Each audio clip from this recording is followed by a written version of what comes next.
Working on these transistor radios has brought back a memory in RCA. Now, in RCA, we had guys that were sweepers, and they would push one of those large brooms around all day long. Different buildings, but that's what they did all day long. They took their breaks. Now, we had this particular sweeper where he always wore the same clothes every day, and he stunk. So the union had to fight for him and everything. And they made an agreement that he was to take a shower every day. But he would take a shower and he put the same dirty clothes on, so he still stunk.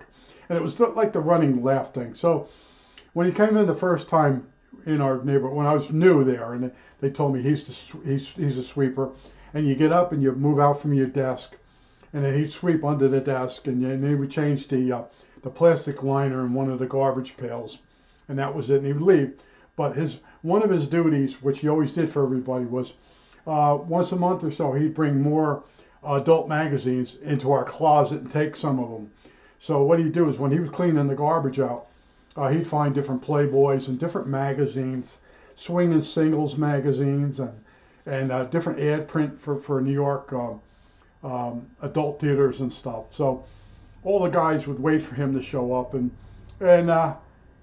they really didn't do him any favors, you know. And I would always say hi to him, talk to him. He couldn't speak English very well, and he had this old transistor radio. Now it wasn't this size, and it wasn't a lunch box or a lunch pail that size.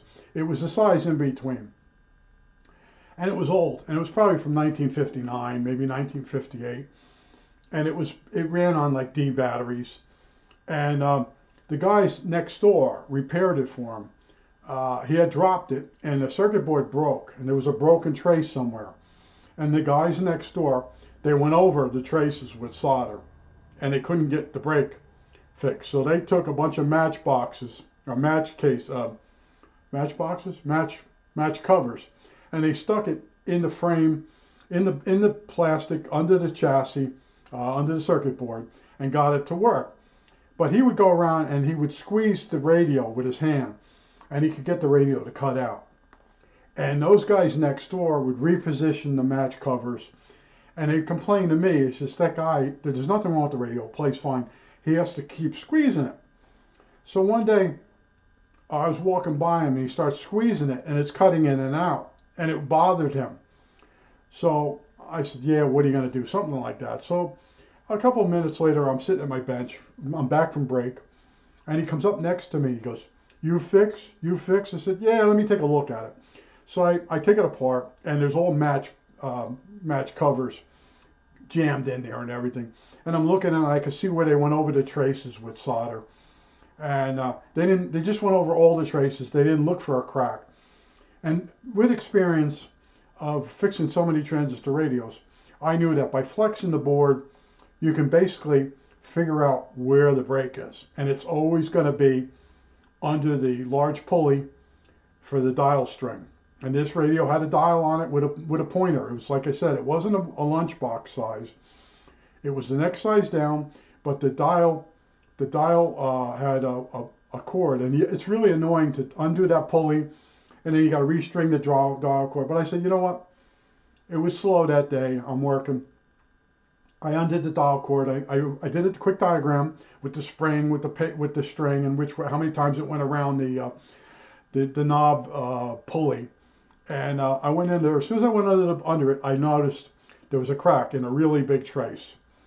And I cleaned it all up, scratched it with a screwdriver, got off the surface, and then I tinned it both sides. And I didn't flow solder. I put a zigzag pattern of very thin wire, bus wire. And I soldered it, and then I powered the radio up, and I twisted that motherboard or PC board really hard, and it wouldn't cut out. And I redid the dial cord, put it all back together, and gave it to him. And every time I went by him, he would squeeze that radio real hard and then smile that I had gotten it. It was annoying him that if he squeezed the radio, it would cut out. So anyway, the guys on the other room and started yelling at me, "You fixed that radio for him?" I said, "Yeah." I said, there was a cracked trace under the pulley, and they're looking at each other. See, they didn't want to take the pulley off and fix the radio the right way. They just jammed a bunch of match covers under the circuit board after it was mounted in the radio to stop it from clicking on and off. And they were like, well, he just kept squeezing. I said, yeah, he's got, I don't know what that would be called, but in other words, he wanted that radio really fixed correctly. His life sucked. He was he just was a sweeper. I couldn't speak English, you know, and in his world, he wanted that radio perfect. And I made it perfect. Even when I put the pointer back on, I made sure when it was over 77 ABC, it was 77 ABC. When it was 1010, it was on 1010. And I gave him back that radio in about the best condition you could give back that radio. And that guy, every time I went by him, but here's the thing. He started moving all the adult magazines he found into our cabinet and not giving the guys on the other side their magazines. And they knew right away, you know, that he was loading up our cabinet with some adult magazines and not giving them any because they didn't really care enough to take the radio apart to really fix it. And that's what that was bugging that guy, was they fixed it half-ass. And that radio was part of his life. In other words, that radio, somebody might have gave it to him, he might have found it, whatever the story was. But to him, that when I fixed that radio, that his face lit up. And every time I went by here, he'd hold that radio up and he'd squeeze it. You could see the muscles in his hands squeezing that radio. He goes, good, good, like that. I was like, that was so funny. And then the guy next to me, Joe, he's like, you really fixed that radio. I said, well, I said, it was annoying. You know, anytime the brake in the circuit board is under that large pulley, or your recaps, the caps you got to recap are on that other underside. That means you got to take that pulley off, and you got to make a quick diagram of how the string goes, how many turns, where the spring is, where, you know, you put it back the same way, where the pointer goes. And it's not hard to do if you've done it enough times. But I can't tell you how many radios I got that were dropped that got a crack under there. And that's because way back in like 56 to 60, 1956 to 1960, they used large metal capacitors, tuning caps with the plates, not the little square plastic thing. So that thing was kind of heavy. So when the radio would drop, that would snap the circuit board in that area. And that's where you would find your broken trace. And I was always afraid that when you went there, sometimes you'd find a coil that got broken or something that's really important that you just can't get. Like certain coils, I know how to substitute them now, but back in those days, there really wasn't a Radio Shack. You know, there wasn't a place you could go to and just buy a package of IF cans until we got a Radio Shack over in Lyndhurst.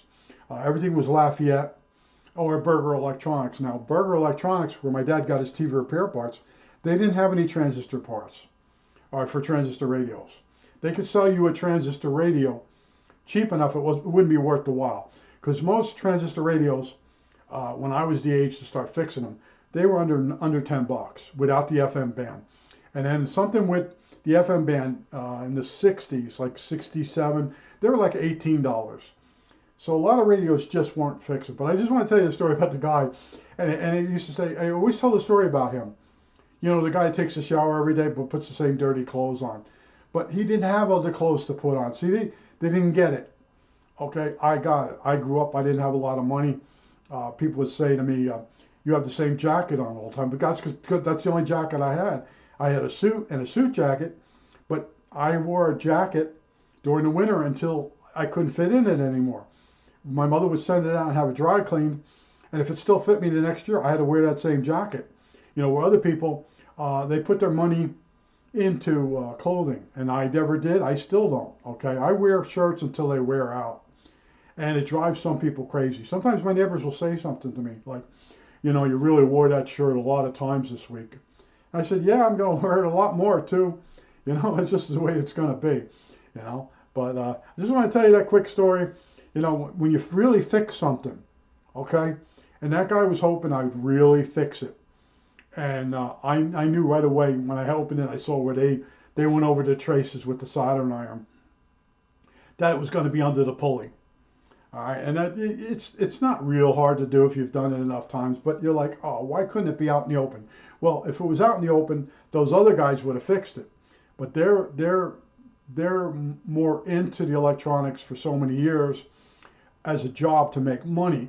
I was in electronics because I really liked it. okay? And I really liked the challenge.